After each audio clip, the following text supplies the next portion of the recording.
Guys what is up. तो यार आज हम लोग बात करने वाले हैं kth ancestor of a node की। तो kth एंसेस्टर से पहले एक बार एंसेस्टर को समझने की कोशिश करते हैं। एंसेस्टर हम ऑलरेडी लास्ट क्लास में भी देख चुके हैं, बट एक बार फिर से पकड़ते हैं। तो ये हमारा ट्री है यार, मान लो, एंड इस ट्री में हमें 6 नाम की नोड के, जो ये 6 नोड है, इसके एंसेस्टर्स निकालने हैं। ठीक है, तो एक बार लिखते हैं कि यार हमारे जो 6 है उसके एंसेस्टर कौन कौन बनेंगे। तो एंसेस्टर निकालने का तरीका हमने क्या देखा था यार, हमें एंसेस्टर निकालने का तरीका बताया, हम अपनी नोड से अपनी रूट पे जाएंगे और रास्ते में जो भी बंदे मिलेंगे वो सारे के सारे मेरे 6 के एंसेस्टर कहलाएंगे। यानी कि बात सही है। तो यानी कि हमारे जो ये 6 था यार, इसके कौन कौन एंसेस्टर बन गए, 6 के हमारे एंसेस्टर बन गए ये अपना 5, देन 2 एंड देन 1। ठीक है भाई, तो 6 के एंसेस्टर लिखूंगा मैं, हमारे यहाँ 5, 2 एंड 1। ठीक है यार, तो हमें एंसेस्टर का मतलब तो समझ में आ रहा है कि एंसेस्टर क्या होता है। अब बात करते हैं kth एंसेस्टर से हमारा क्या मतलब है ना। फॉर एग्जांपल यार, ये हमारा 6 था और ये हमारे एंसेस्टर थे, तो 6 से हम जैसे ऊपर जा रहे हैं तो हमारा इमीडिएट एंसेस्टर कौन है, ये हमारा 5 है। देन एक और स्टेप और गए, देन हमें 2 मिला, एक और स्टेप गए, देन 1 मिला। बात सही है। तो मैं ये कह सकता हूँ यार कि जो 6 का फर्स्ट एंसेस्टर था वो हमारा 5 था, देन 6 का सेकंड एंसेस्टर 2 था, एंड देन थर्ड एंसेस्टर हमारा 1 था। बात सही है। तो ऐसे ही आगे बढ़ते रहेंगे यार, और हमें अब kth एंसेस्टर को ढूंढना है ना। तो हमारा फर्स्ट एंसेस्टर ये था, सेकंड हमारा ये था, एंड थर्ड ये था। ऐसे ही आगे चलते रहेंगे। अब जो भी kth एंसेस्टर होगा, हमें अब उस नोड या उस बंदे से मतलब है। ठीक है, तो हमें क्वेश्चन तो समझ में आ रहा है, हमें क्वेश्चन समझ में आ रहा है यार कि kth एंसेस्टर क्या होता है। बात सही है। तो अब बात करते हैं सोल्यूशन की। सोल्यूशन कैसे अप्रोच करें, इस वाली प्रॉब्लम को कैसे सॉल्व कर सकते हैं। ठीक है, तो सबसे पहली अप्रोच तो यार हमें पता ही है, हमें रूट टू नोड का पाथ निकालना आता है ना। यानी कि अब हम पहले अप्रोच पे बात कर रहे हैं, हमें पाथ निकालना होगा अपना रूट से लेके नोड तक का। ठीक है भाई, हमें जब ये पाथ मिल जाएगा तो हम क्या करेंगे यार, देखो हम उस पर आइट्रेट करेंगे। इनफैक्ट सिंपल आइट्रेट नहीं, हमें रिवर्स आइट्रेट करना पड़ेगा। हमें जैसे ये पाथ मिलेगा हम उस पर उल्टा चलेंगे और अपने kth एंसेस्टर को निकाल सकते हैं इस तरीके से। देखो यार, समझने की कोशिश करते हैं। ये जो पाथ निकाला हमने, ये बेसिकली हमारा एंसेस्टर पाथ ही आया है ना। जब भी हम रूट से किसी भी नोड तक का पाथ निकालते हैं, वो बेसिकली उसके एंसेस्टर्स का ही पाथ दे रहा होता है। उसके एंसेस्टर कौन कौन है वही दे रहा होता है। ठीक है, तो हमें समझ में आ रहा है कि पाथ की सहायता से उसको रिवर्स आइट्रेट करके हम अपना kth एंसेस्टर कैसे निकाल सकते हैं। बात सही है। तो यार एक एग्जांपल से समझने की कोशिश करते हैं। अपना यही ट्री का एग्जांपल लेते हैं। इस ट्री में हमें 6 के एंसेस्टर्स निकालते हैं, है ना। तो हम रूट से लेके 6 तक का पाथ लिख देते हैं। तो रूट से लेके 6 तक का पाथ हो जाएगा हमारा ये 1, 2, 5 एंड 6। ठीक है, एंड मान लीजिए यार हमें कि अपना सेकंड एंसेस्टर निकालना था। ठीक है, तो हम अपने ये जो पाथ है बनी है इसमें रिवर्स आइट्रेट करेंगे। सबसे पहले हमें 5 मिला फर्स्ट एंसेस्टर, देन 2 मिला सेकंड, तो हमारा आंसर 2 है। ठीक है, तो हमें समझ में आ रहा है यार कि हम कैसे अपनी पाथ वाली एरे पे आइट्रेट करके, यानी कि हमारा जो यार ये रूट टू नोड का पाथ था उसके द्वारा हम कैसे अपने आंसर तक पहुंच सकते हैं। ठीक है, तो ठीक है यार, एक बार हम इसका एल्गोरिथम लिखने की कोशिश करते हैं। ठीक है यार, तो ये हमारा एल्गोरिथम का स्ट्रक्चर रहेगा। हमारे को एक रूट दे रखी होगी, एक नोड होगी जिसका हमें kth एंसेस्टर निकालना है, एंड लास्ट में क्या होगा। तो सबसे पहले हम लोग यार पाथ निकाल रहे होंगे, है ना। हम अपनी रूट से लेके इस नोड तक का पाथ निकाल लेंगे। ठीक है, जैसे ही हमारे पास मान लो यार ये पाथ आ गया, हमारे पास किसी एरे के फॉर्म में आ गया ये पाथ। ठीक है, तो अब हमें इस पाथ में से रिवर्स आइट्रेट करके अपनी kth नोड निकाल लेनी है, यानी कि kth एंसेस्टर वाली नोड निकाल लेनी है। तो वो निकालने के लिए यार हम लूप चला रहे होंगे बेसिकली रिवर्स ऑर्डर में। तो यानी कि मैं पाथ डॉट लेंथ से स्टार्ट करूँगा एंड अपने लास्ट में 1 तक जा रहा हूँ। ठीक है, तो और हमें करना क्या है यार, हमें लास्ट kth नोड पकड़नी है ना। तो यहाँ पे k माइनस माइनस कर देते हैं बस, एंड जैसे ही मेरा k0 हो जाएगा तो मैं समझ जाऊँगा मैं आंसर पे बैठा हूँ अपने। तो मैं वहीं से सिंपली रिटर्न कर दूंगा कि यार ये हमारा आंसर है। ठीक है, तो बात करते हैं यार पाथ को कैसे निकाल रहे होंगे। रूट टू नोड का पाथ का भी एल्गोरिथम देख लेते हैं वो कैसे करते हैं। ठीक है, तो हमें पाथ निकालना है यार, हमारे पास रूट होगी और हमारे पास एक नोड होगी। ओके, तो समझने की कोशिश करते हैं यार ये वाला काम हम कैसे कर सकते हैं। ठीक है, तो पाथ टू रूट निकालने के लिए यार देखो, मुझे एक चीज़ बताया कि मेरा जो भी आंसर रहेगा यार उसमें मैं अपने सबसे पहले अपनी रूट ऐड कर देता हूँ, है ना। सबसे पहले मैं अपनी लास्ट इंडेक्स पे रूट ऐड कर दूंगा। यानी कि मेरा जो रूट टू नोड का पाथ है उसमें मेरी रूट तो आ गई, अब बाकी का काम करना है। तो मैं क्या कर रहा हूँ, मैं अपने रूट डॉट लेफ्ट पे कॉल मारूंगा। मैं रूट डॉट लेफ्ट से पूछूंगा कि यार भाई तेरे पास ये नोड है तो मुझे उसका पाथ ला के दे दो, लेफ्ट से लेके वहाँ तक का। सेम ही मैं अपने रूट डॉट राइट पे भी कॉल कर रहा हूँ कि यार अगर मेरे को राइट साइड से ये नोड मिल जा रही है तो वहाँ से लेके नोड तक का पाथ मिल जाएगा, है ना। अब हमने चेक कर लिया कि हमारे राइट या लेफ्ट में कहीं से भी अगर ये नोड मिल रही है तो वहाँ तक का पाथ मिल जाएगा हमें, है ना। एक काम और कर देते हैं यार, यहाँ पे एक काम ये करते हैं कि हम जो ये आंसर बना के चल रहे हैं, हमने जो ये आंसर बनाया हुआ है यहाँ पे, इनको भी भेजते हैं साथ में, ताकि हमारा आंसर इस फंक्शन कॉल में ही एनरिच होके आ जाए, है ना। हमें अलग से दिमाग नहीं लगाना पड़ रहा होगा। मैं इस पाथ फंक्शन में इस तरीके से काम कर रहा हूँ कि ये मेरे आंसर को खुद ही एनरिच करके ले आएगा। ठीक है, तो इसके स्ट्रक्चर को चेंज कर देते हैं। यहाँ पे भी हम आंसर ऐड कर दिया। ओके ग्रेट भाई। अब देखो यार, हमने अपने लेफ्ट पे कॉल मारी और राइट पे कॉल मारी। अब जहाँ से भी मुझे ये पाथ मिला होगा, मेरा वो पाथ अब आंसर में मिल गया है ना। मेरे आंसर में अब मुझे वो पाथ मिल गया होगा। तो मैं ट्राई रन करके देखता हूँ एक बार, है ना। फॉर एग्जांपल मैं एक ट्री बनाता हूँ यार, यहाँ पे एक ट्री बना लेते हैं अपना। ठीक है यार, तो ये हमारा ट्री था, हमें यहाँ पे रूट टू इस वाली नोट तक का पाथ चाहिए, है ना। हमें 1 से लेके 5 तक का पाथ चाहिए था। ठीक है, तो अपने इस फंक्शन को ट्राई रन करते हैं। सबसे पहले हम अपने आंसर में मैं अपने आंसर में ये रूट डाल दूंगा विच इज़ 1, है ना। सबसे पहले मैंने घुसते ही अपने फंक्शन में इस 1 को डाल दिया। ठीक है भाई, हमारे आंसर में अब एक बंदा बैठा हुआ है एंड दैट इज़ 1। ठीक है भाई, तो मैं नेक्स्ट क्या करूँगा, मैं अपने लेफ्ट पे कॉल करूँगा एंड अपने राइट पे कॉल करूँगा। ठीक है, तो इसको लिख के देखते हैं यार, मैंने अपने लेफ्ट पे कॉल की होगी एंड अपने राइट पे कॉल की। अब मैं लेफ्ट की सब ट्री की बात करता हूँ यार, जब मेरी कॉल इस वाले सब ट्री पे गई होगी तो क्या हो रहा होगा, यहाँ पे मेरी रूट 2 है ना। मैं फंक्शन के घुसते ही अपने रूट को ऐड कर रहा हूँ अपनी आंसर नाम के एरे में, तो मेरी एरे हो जाएगी 1,2। बात सही है भाई। अब इस पर्टिकुलर के लिए यार फिर से लेफ्ट एंड राइट पे कॉल जाएगी, है ना। तो जब इस 1,2 एरे के साथ मैं यहाँ पे आंसर में इसको भेज रहा हूँ और मैं फिर से लेफ्ट और राइट पे कॉल करने वाला हूँ, तो अब मैं 2 के लेफ्ट में जाऊँगा एंड राइट में जाऊँगा, ठीक है। तो जब मैं लेफ्ट पे गया यार, जो मैंने लेफ्ट पे कॉल की, तो मेरी एरे हो जाएगी यहाँ पे 1, 2 एंड लास्ट में 4, ठीक है। लेफ्ट में गया मैं एंड मैंने जो ये नंबर दिखा, जो ये नोट दिखे, वो मैंने अपने आंसर नाम के एरे में पेंट कर दी। ठीक है यार, हमें यहाँ तक आंसर समझ में आ रहा है कि हमारी जो ये आंसर नाम की एरे थी, हमारी जो आंसर नाम की एरे है, इसमें क्या चल रहा है। तो नेक्स्ट यार हम अब 4 के लेफ्ट एंड राइट पे कॉल करेंगे, दोनों ही केस में हमारी रूट नल हो जाएगी, यानी कि अब हम बेस केस को हिट कर जाएंगे, है ना। तो उस केस में हम अपनी आंसर नाम के एरे में तो कुछ ऐड नहीं करेंगे, ठीक है। तो अब हम क्या करेंगे यार, हम हमारी 4 वाली कॉल कंप्लीट हो चुकी है, अब हम 4 से वापस रिटर्न करेंगे, 4 की दोनों कॉल कंप्लीट हो गया, अब हम 2 पे तक जाएंगे, ठीक है। अब इस पर्टिकुलर 2 के लिए यार समझो हमने लेफ्ट वाला काम कर दिया, अब हम राइट पे जा रहे हैं, है ना। हमने लेफ्ट वाला जब काम किया तो हमारी आंसर 1 to 4 थी, जैसे ही राइट पे कॉल करेंगे तो यहाँ पे 5 अपेंड हो जाएगा। ये बात सही है यार। हम देखो क्या कर रहे हैं, हम हर एक फंक्शन कॉल में क्या कर रहे थे, हम जैसे ही फंक्शन कॉल होती थी हम आंसर में अपनी रूट ऐड कर दे रहे हैं, है ना। तो यहाँ पे हमने 4 तो वहीं पे था, अपने आंसर के नाम कह रहे हैं 4 तो था ही, तो यहाँ पे 5 भी ऐड कर दिया हमने, विच इज़ रॉन्ग यार, ये 4 यहाँ पे ऐड नहीं होना चाहिए था। बात सही है। तो इसको हटाने के लिए हम लोग क्या कर रहे होंगे यार, हम चेक करेंगे कि अगर मेरे लेफ्ट या राइट कहीं से भी आंसर नहीं आया, है ना, तो बेसिकली हमें रूट भी ऐड करने का फायदा नहीं हुआ। तो उस केस में मैं क्या करूँगा, यहाँ पे हम अपने आंसर से लास्ट वाला बंदा निकाल देते हैं। हम यहाँ पे क्या करेंगे, हम अपने आंसर का लास्ट बंदा रिमूव कर देंगे, ठीक है। समझने की कोशिश करते हैं यार, ये हमने क्या किया है, ये हमने क्यों किया है। देखो यहाँ पे जब मैं इसको रिमूव कर रहा हूँ, आंसर डॉट रिमूव कर रहा हूँ, तो यहाँ पे हमारा ये 4 रिमूव हो जाएगा, है ना। जब 4 वाला ऑपरेशन पूरा हो गया तो यहाँ पे हमारे पास 4 नहीं रहेगा। तो जब नेक्स्ट हम जब कॉल कर रहे होंगे, जब हमारी ये नेक्स्ट कॉल जा रही होगी, तो डायरेक्ट हमारे आंसर में 5 अपेंड हो रहा होगा, विच इज़ करेक्ट। 1 से लेके 5 तक का जो पाथ था यार, वहाँ का आंसर 1 2 10 5 ही है। बात सही है। इसको और अच्छे से समझने की कोशिश करते हैं यार कि क्या हो रहा होगा यहाँ पे। तो यार हमने क्या क्या किया है, सबसे पहले हमने अपनी रूट ऐड कर दी है आंसर में, है ना। देन मैं अपने लेफ्ट पे कॉल कर रहा हूँ एंड देन उसके बाद अपने राइट पे कॉल कर रहा हूँ। बात सही है भाई। अब मान लो यार मेरे लेफ्ट या राइट, जो ये मेरा लेफ्ट की कॉल थी वहाँ से भी मुझे कुछ नहीं मिला, मेरे को यहाँ से भी कुछ नहीं मिला एंड अपने राइट से भी कुछ नहीं मिला, यानी कि मुझे दोनों साइड से कुछ भी नहीं मिला, तो मुझे अपने आंसर को भी रिमूव करना चाहिए। बात सही है। यानी कि जो मैंने अपने आंसर में रूट डाली थी उसका कोई फायदा नहीं है, उसको भी रिमूव कर देते हैं। सो टू समराइज, मैंने क्या किया यार, मैंने अपने लेफ्ट से देखा कि आंसर मिला है नहीं, राइट पे देखा, अगर दोनों से नहीं मिला तो मैंने अपने आंसर को रिमूव कर दिया, ठीक है भाई।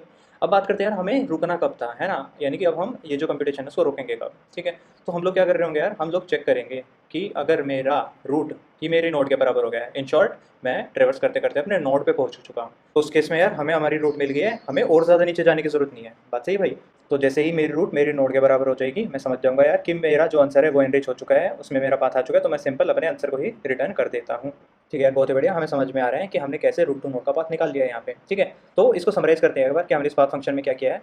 तो यार सबसे पहला स्टेप इस फंक्शन में जाते ही हमने क्या किया, सबसे पहले हमने अपनी आंसर में रूट को ऐड कर दिया, है ना। देन हम चेक कर रहे हैं यार कि अगर हम अपनी नोड पे पहुंच गए हैं, यानी कि मेरे रूट नोड के बराबर हो गया, तो मुझे आंसर मिल गया, सिंपली रिटर्न कर दिया।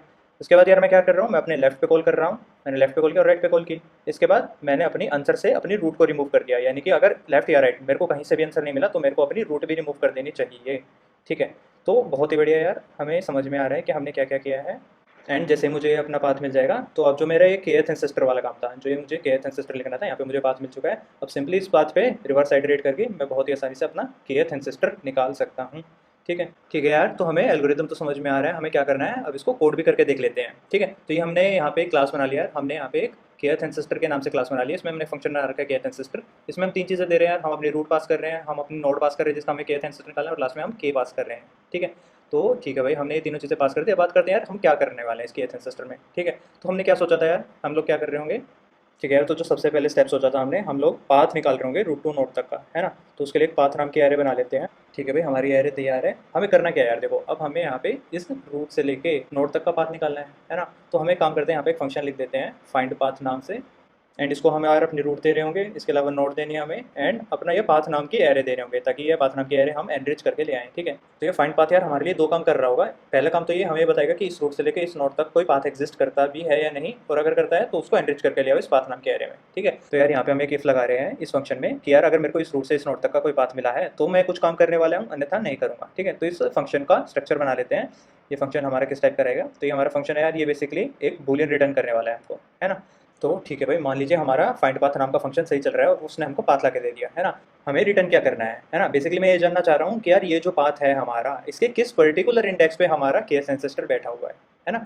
तो इसको एक एग्जांपल की मदद से समझते हैं यार। मान लो ये हमारा ट्री था एंड हमें ये जो 6 नाम के नोड है यहाँ तक का पाथ निकालना था।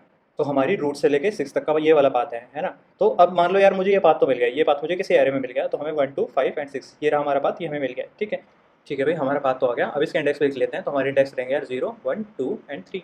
ठीक है यार, हमें पाथ तो मिल गया। अब इसके kth एंसेस्टर कैसे निकाल रहे होंगे, है ना? तो सबसे पहले तो ये देखते हैं यार कि ये जो हमारा 6 था, ये हमारा 6 था, इसके एंसेस्टर्स कहाँ कहाँ पे हैं हमारी एरे में, है ना? तो सबसे पहला जो एंसेस्टर है यार 6 का हमारे पास, वो है ये 5, है ना? ये इसका फर्स्ट एंसेस्टर है। ठीक है, तो हमारे 6 में जैसे ही हम ऊपर जा रहे हैं तो हमें 5 मिला, तो हमारा 5 हो गया फर्स्ट एंसेस्टर।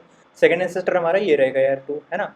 जैसे हम और ऊपर जाएंगे हमें 2 मिलेगा, उसके ऊपर हमें 1 है, तो इसका जो थर्ड एंसेस्टर होगा ये हमारा 1 हो जाएगा। ठीक है भाई, ठीक है यार, हमें एंसेस्टर तो मिल गए 6 के। अब बात करते हैं उनके इंडेक्स की। जो ये फर्स्ट एंसेस्टर था, इसका इंडेक्स क्या है? इसका इंडेक्स हमारे पास 2 है ना? इसको मैं ये भी कह सकता हूँ यार कि ये जो हमारी एरे की लेंथ थी, ये बेसिकली जो हमारी एरे की लेंथ थी उसमें से -1 हुआ है यहाँ पे, है ना? तो मैं ये लिख सकता हूँ यार कि बेसिकली जो हमारा kth एंसेस्टर रहेगा उसका इंडेक्स क्या रहेगा, है ना? मैं यहाँ पे इंडेक्स की बात कर रहा हूँ, तो kth एंसेस्टर का जो इंडेक्स है वो रहेगा हमारा लेंथ -1 माइनस में k। अगर समझने की कोशिश करते हैं यहाँ पे, जो ये लेंथ -1 है, ये तो बेसिकली हमारा लास्ट इंडेक्स को पॉइंट कर रहा होगा कि यार लास्ट इंडेक्स है ये तो, है ना? एंड जो ये पाथ नाम की एरे है यार, हमें इसके किस बंदे पे जंप करना है ये समझने की कोशिश करते हैं। ये जो हमारा लास्ट बंदा था यार, हमें इससे k एलिमेंट्स दूर जाना है। यानी कि जैसे मैं इससे एक स्टेप दूर गया तो मैं अपने फर्स्ट एंसेस्टर पे पहुंच गया, एक और जंप करूंगा तो मैं अपने सेकंड एंसेस्टर पे पहुंच जाऊंगा, एंड सो ऑन। जैसे जैसे आगे बढ़ते जाएंगे यार हम अपने kth एंसेस्टर की तरफ बढ़ रहे हैं, है ना? फॉर एग्जाम्पल यार, मान लो मुझे ये अपने थर्ड एंसेस्टर का इंडेक्स चाहिए, तो मैं क्या कर रहा हूँ? फॉर्मूले के हिसाब से मैं 4 -1 -3 कर रहा हूँ, है ना? विच विल गिव मी 0, जो कि सही है यार। जो ये मेरा थर्ड एंसेस्टर था ये हमारा 0th इंडेक्स पर ही है। बात सही है। तो हमें ये फॉर्मूला तो समझ में आ रहा है, लेंथ -1 माइनस के हमने कहाँ से लिख दिया। ठीक है, तो हम क्या कर रहे होंगे यार, रिटर्न लास्ट में हम रिटर्न कर देंगे अपने पाथ के इस पर्टिकुलर इंडेक्स वाले बंदे को। यानी कि मैं यहाँ पे लिखूंगा पाथ डॉट साइज -1 माइनस में के। ठीक है, तो ये हमें ऑटोमेटिकली अपना kth एंसेस्टर ला के दे देगा। ठीक है भाई, बहुत ही बढ़िया, हमें समझ में आ रहा है कि हमने कैसे काम किया है।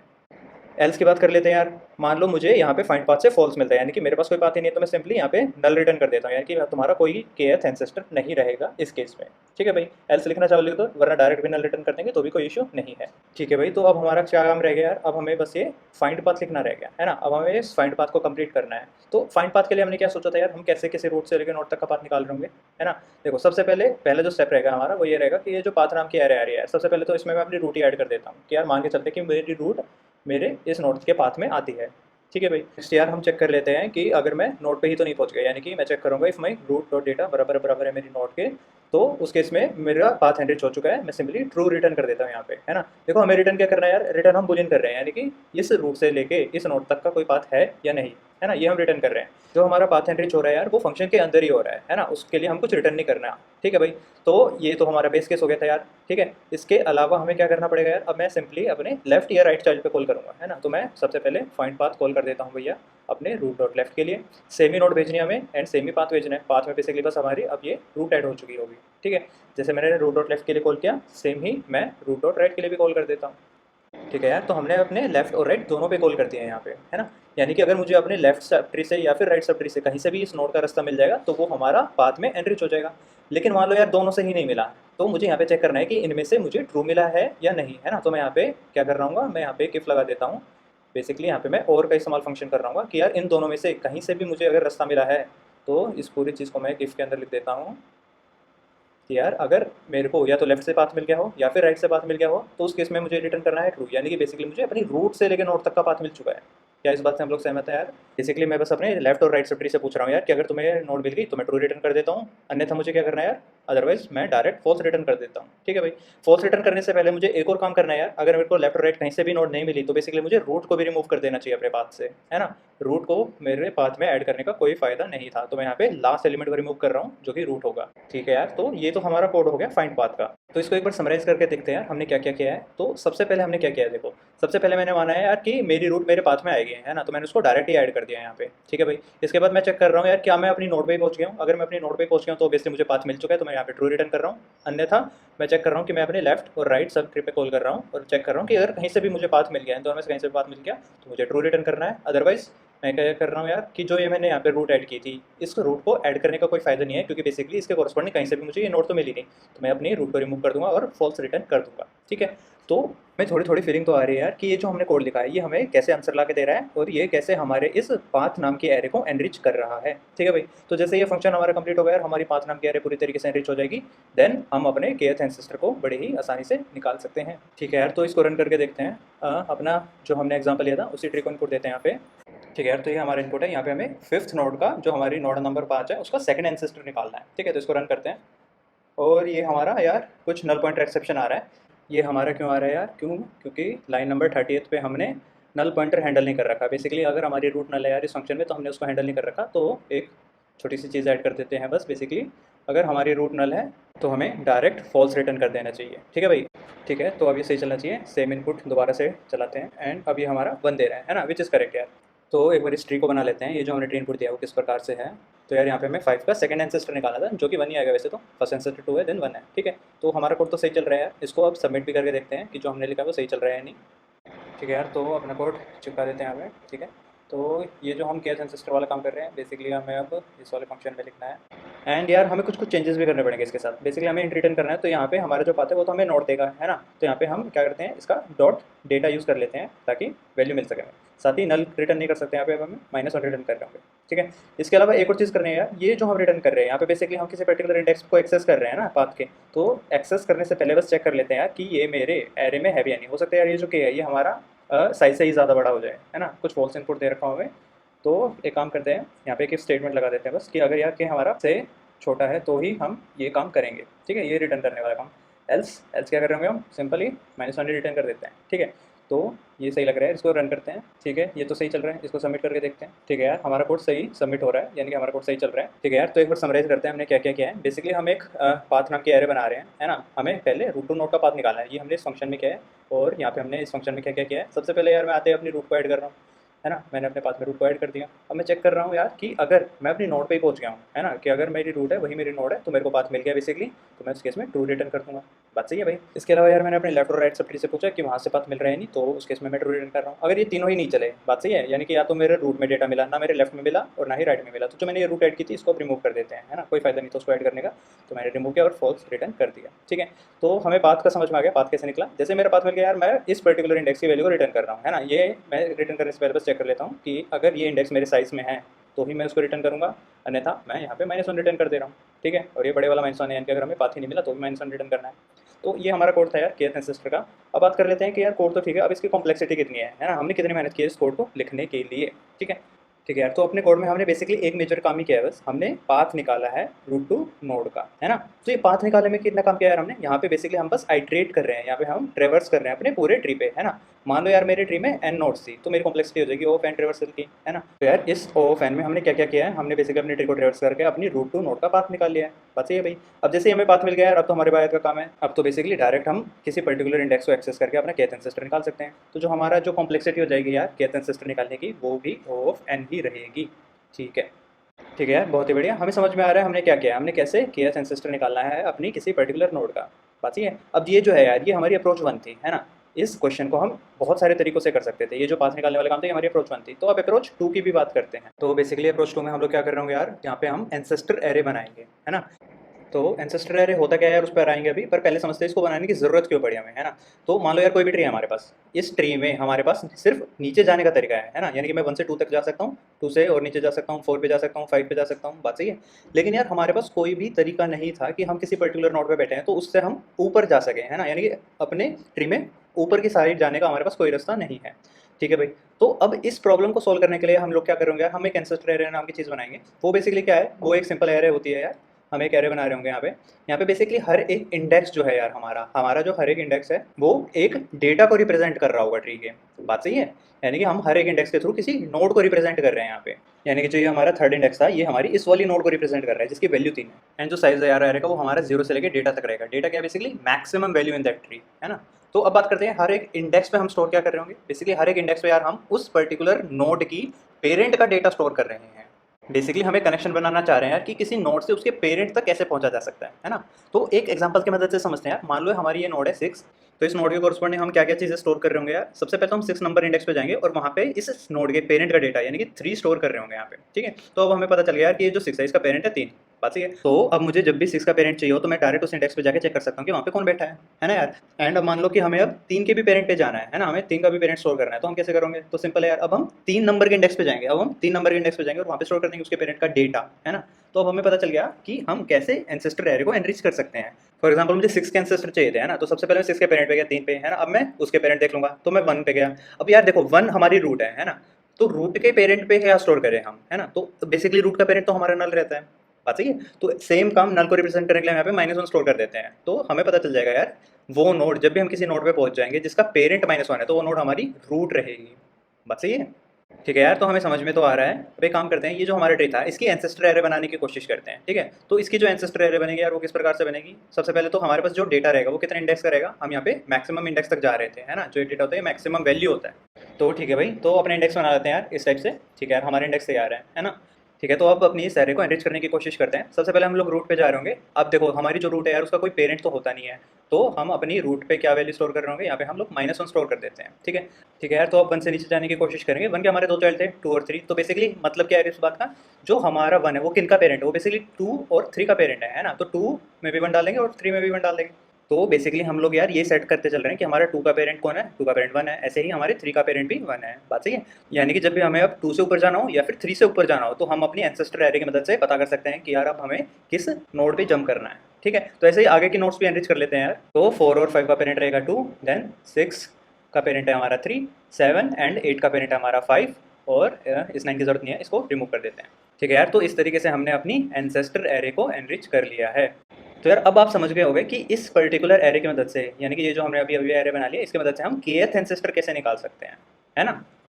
फॉर एग्जाम्पल यार मान लो हमें यहाँ पे 7 का थर्ड एंसेस्टर निकालना था, ठीक है? 7 का थर्ड एंसेस्टर हमें निकालना था, तो हम कैसे कर रहे होंगे? तो हम अपनी एंसेस्टर एरे में 7 नाम के इंडेक्स पे जाएंगे। हम देखेंगे कि यार हमारा फर्स्ट एंसेस्टर तो ये रहा, ठीक है? सेकंड पे जाने के लिए अब इस पर्टिकुलर पेरेंट के इंडेक्स पे जाके हम चेक करेंगे कि वहाँ पे कौन बैठा हुआ है। देन फाइनली अपना थर्ड एंसेस्टर हमें इस इंडेक्स पे मिल जाएगा, है ना? तो हमारा थर्ड एंसेस्टर 1 मिल गया हमको, ठीक है? तो हमें समझ में तो आ रहा है यार कि इस पर्टिकुलर एरे का इस्तेमाल करके हम kth एंसेस्टर कैसे निकाल सकते हैं, है ना? बट सिर्फ kth एंसेस्टर ही नहीं है यार, जो ये एंसेस्टर एरे बनाए हैं हमने, इसका इस्तेमाल हम बहुत सारे क्वेश्चंस को सोल्व करने के लिए कर सकते हैं। फॉर एग्जांपल यार अभी जो हम अप्रोच देख रहे थे पाथ वाली, है ना? मान लो मुझे रूट टू नोड का पाथ निकालना है, तो उसके लिए भी मैं यहाँ पे अपनी एंसेस्टर एरे का इस्तेमाल कर सकता हूँ, है ना? देखो मैं क्या कर रहा हूँ यार, अब जब भी मुझे नोड चाहिए, फॉर एग्जाम्पल मुझे अपनी 7 नोड से पाथ निकाला था रूट तक का, है ना? तो मैं इसके पेरेंट्स पे जंप करता जाऊँगा, जब तक जंप करूँगा जब तक मुझे किसी का पेरेंट -1 नहीं मिल जाता। जैसे ही मुझे किसी का पेरेंट -1 मिलेगा मैं समझ जाऊँगा कि यार ये वाली नोड तो मेरी रूट है। बात सही है?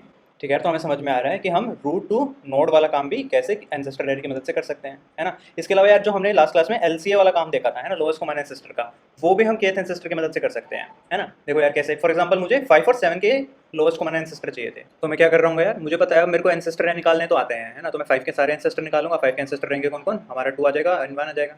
7 के कौन कौन रहेंगे यार एंसेस्टर्स? 7 के एंसेस्टर्स हो जाएंगे यार हमारे 7 के एंसेस्टर्स हैं 5, देन हमारा आएगा 2, देन 1।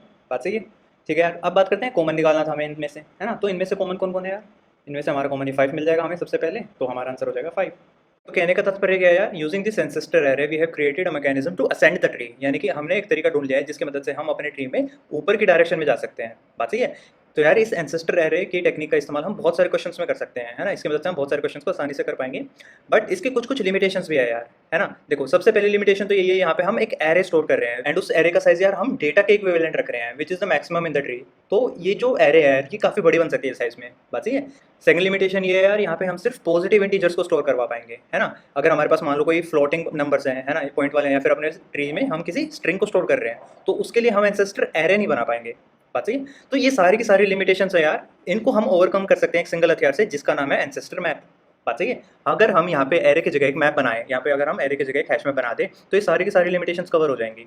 बात सही है? मैप में हम किसी भी टाइप का डेटा स्टोर करवा पाएंगे एंड वहाँ पे हमें साइज की टेंशन नहीं है, ठीक है? तो using ancestor map we can do all of this questions. तो अभी हमारा नेक्स्ट टास्क क्या रहेगा यार, आपको क्या करना है, आपने ये जो तीनों क्वेश्चंस किए थे, ये जो kth एंसेस्टर वाला था, एलसीए एंड जो रूट टू नोड वाला पाथ है, ये तीनों के तीनों हमें अब अपनी इस एंसेस्टर एरे के मदद से भी करना है ना? अगर हम मैप से वाकिफ है कि मैप लोग क्या होते हैं तो हम डायरेक्ट एंसेस्टर मैप यूज़ कर सकते हैं, वरना एरे बना के हम कर सकते हैं, ठीक है? तो ये करना है यार अब हमें ये, ठीक है? तो अभी के लिए इतना ही यार, मिलते हैं आपसे नेक्स्ट क्लास में। नेक्स्ट क्लास में हम लोग शुरू कर रहे होंगे यार बाइनरी सर्च ट्रीज को, ठीक है?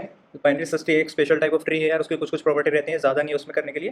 तो नेक्स्ट क्लास में हम बाइनरी सर्च ट्री कर रहे होंगे, ठीक है? तो मिलते हैं आपसे नेक्स्ट क्लास में, तब तक के लिए टाटा बाय बाय, अलविदा, खुदा हाफिज़, जय हिंद।